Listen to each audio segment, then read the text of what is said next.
Bada bing, bada boom. All right, we're back. As you can see, we have a slight upgrade with the mic. Um, don't have a pop filter on it yet. I do have one, so this audio may come off really rough. I have not adjusted it whatsoever. I do have a camera I'm going to set up and some decent lighting. So the next video you'll see will be kind of like our real first video. First, kind of clean, organized, and cut video. But we're going to go ahead and get started. There's no reason not to. I was going to watch ball anyway. And instead of watching the most recent Blazers game, the highlights from that game, we're actually going to go back and we're going to watch the end and overtime portion of a Blazers Kings game. And the reason that we're doing that is number one, I'm not sure what it'll cut out, what it'll show, but I remember this game, and man, the coaching mistakes were just, oh man, we should have won this game by 20 or 30. Let me put it that way. And the only reason we didn't were just absolute, complacent mistakes and just, negligence. And listen, Tiago Splitter got thrown into a tough situation, right? Like I'm on a hike overseas, and I get a buzz on my phone. I look down at my phone, and I'm seeing Chauncey Billups' name next to Mafia organized gambling ring, right? That was quite the surprise to all of us, but especially to Blazers fans. I'm a real Blazers fan, and we're going to cover all types of basketball, but a lot of Blazers. You'll see a lot of Blazers. And so he got thrown into a tough situation. And, we've looked amazing this year. I've never loved a Blazers team like I love this team, the way this roster is constructed all around. Our veterans with Dame back. I've always been a big Drew guy. Shaden is a future, star, just absolute stud of a scorer. Donovan Clingan's going to be a top 5 center in the league, easy. I think top 3. I mean, I genuinely think Donovan Clingan's going to be a top 3 center within the next 5 years. And Tumani Kamara is the best young 3-and-D guy. And I don't know if you could technically classify him as 3-and-D, right? Like that's a broad spectrum of he's more on the D side, right? He's good on offense, but that three-point shot's still very inconsistent. So you can see flashes of potential. Ooh, I hit the mic. You can see flashes of potential there, though. Tumani Kamara is just the embodiment and, just he's totally what us Blazers want to represent. He represents us and we represent him. So I love Tumani Kamara. We all do. And then, even Sidi Kosoko, I'm so glad he got a contract, man. What a guy to come out of nowhere. He has been so fun to watch. Just an absolute defensive menace of sorts. And on offense, he doesn't really have any specific thing he's great at. He just kind of figures it out. He takes what the game gives him. But he's good enough to do so. And so I really like him. Our veterans, man, obviously Jeremy Grant is tough contract, but we love him. He's a Blazer, and he is a bucket off the bench. If we were trying to compete, he would be amazing. And we will be trying to compete soon, right? We got Dame coming back. We'll have Drew around him. Donovan Clingan's emerging as an amazing center. We got defensive guys. Denny Avdia, man, I haven't even mentioned him. He's our all-star this year.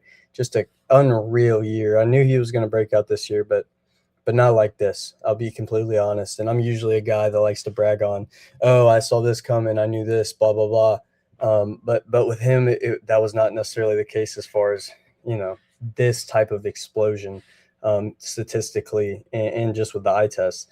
So at 4 minutes into this video, we haven't even started the game. But yeah, we're going to break it down and we're going to see why. I'm just going to put it plainly. Tiago Splitter is not fit to be an NBA coach. Guys, we have got to stop just saying, all right, this guy was a smarter NBA player and then giving them jobs, right? We just did that with Chauncey Billups. What happened, right? He was betting against Scoot Henderson for the past 3 years. So, I'm not saying that Tiago Splitter, that's not comparable, right? Like him and Chauncey Billups. But with that being said, you do have to have some type of talent coaching wise, and it can't just be knowing basketball, right? You got to know how to talk to guys, how to articulate yourself, and when to talk to guys, and your approach and how you're going to use your timeouts and your challenges and what sets you're running, your defensive strategies, and how you're prepping for the game. All of these things, guys, are things that Tiago Splitter is currently piss poor at, and I hate to say it, man. I want to like him. I want to like him. I want to have this European ex NBA guy that everybody likes, and but I'm watching the games, man. He makes no effect on the game. The timeouts, he's talking to his assistants until the last 10 seconds, and when he talks to the players, they're not paying attention. He's never drawing up anything. There's some real sets, but the diversity is so limited that we're predictable. We're extremely predictable. And I'll be honest, I truly believe if you gave us a coach, one of the better coaches in the league, Ime Udoka or whoever, and you said make this team competitive right now, even with our injuries, we would be. And that's just the truth. But the reason we're not is obviously setbacks. Tough start to start your season with a coach, and then you learn he's gambling against you, and everybody loved him, so that even makes it tougher, and complexities within the emotions of the franchise and the players and the fans. Me too, right? Um, but here's the thing. He's just not a good basketball coach, guys. And when I look across the NBA, there's just so many times that I just see so many opportunities for coaches to affect games positively, and they're not. And the way the things they're channeling their efforts towards are not things that they should be, right? Like JJ Redick is a great basketball coach, but I think he's been piss poor for the LA Lakers. And a lot of that has to do with his approach. A lot of that has, I would say most of it, vast majority of it has to do with privilege, right? Luka is probably the hardest player to deal with of all time.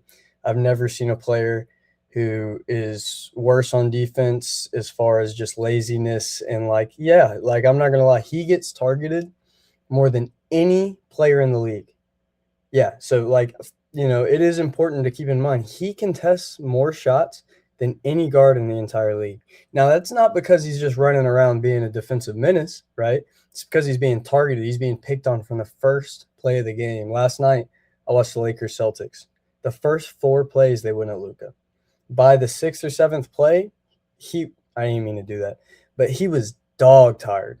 Now, he did get 2 tough buckets, one of which he hit a 3, laid on the ground, complained, and then they got a 2 on the other end, so that was a 1-point shot, right?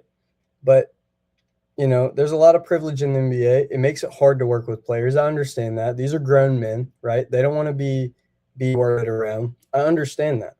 But there are things, where there are workarounds to where you can still affect it without even really, putting your foot on the edge of that pool, if that makes sense. You're not really shaking the water any.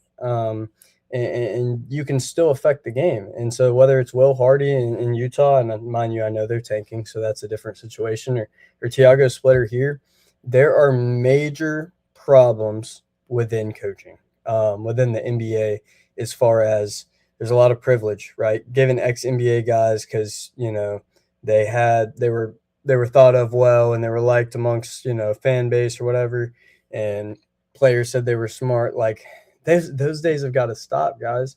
JJ Redick is different, right? Like he was kind of built to be a coach, and it just so happens that he coaches the team that is the worst fit for him, and that he's the worst fit for, and that's unfortunate.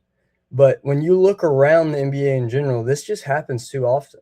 The best coaches, guys, are guys that kind of come out of nowhere.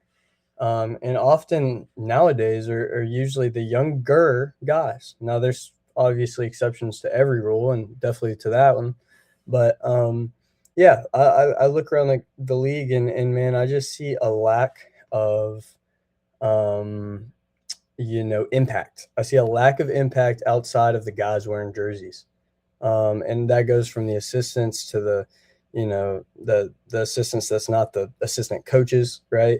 The staff and the statisticians and the everything.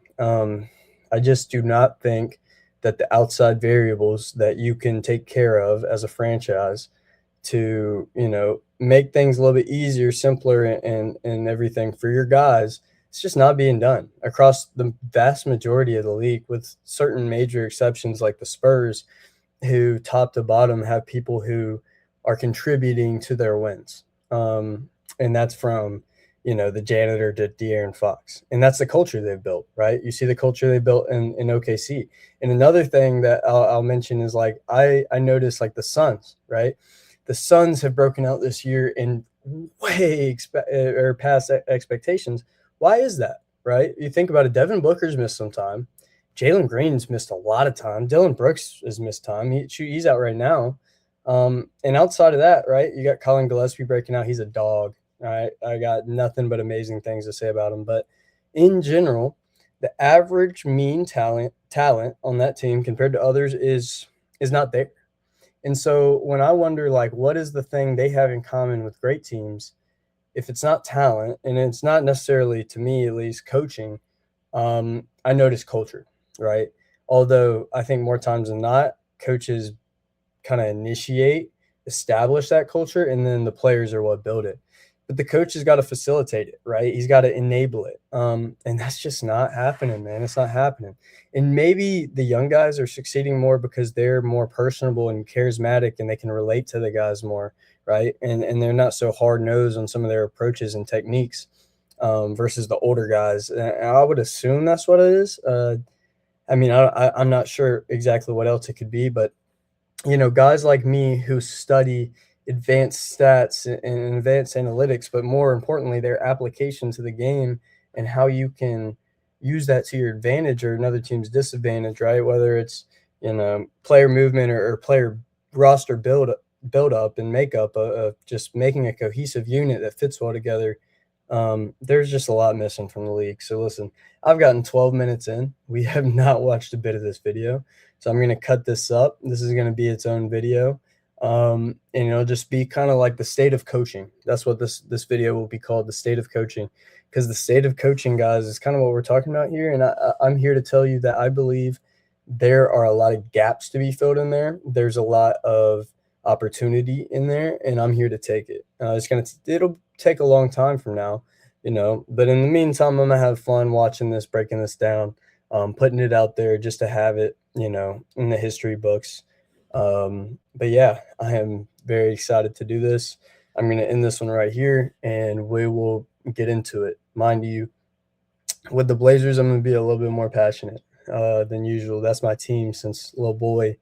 I live and breathe the Blazers. I watch almost every game. Out of 82 games, I'm probably watching at least 60. And I don't know too many people that are doing that. And every night I'm watching basketball for sure. So, I at least want a part of that to be going out, whether, anybody's seeing it or not. I just want it to be there as proof. So anyway, we're going to break it down. I'm going to have some fun doing it. I'll see you in just a second. Peace.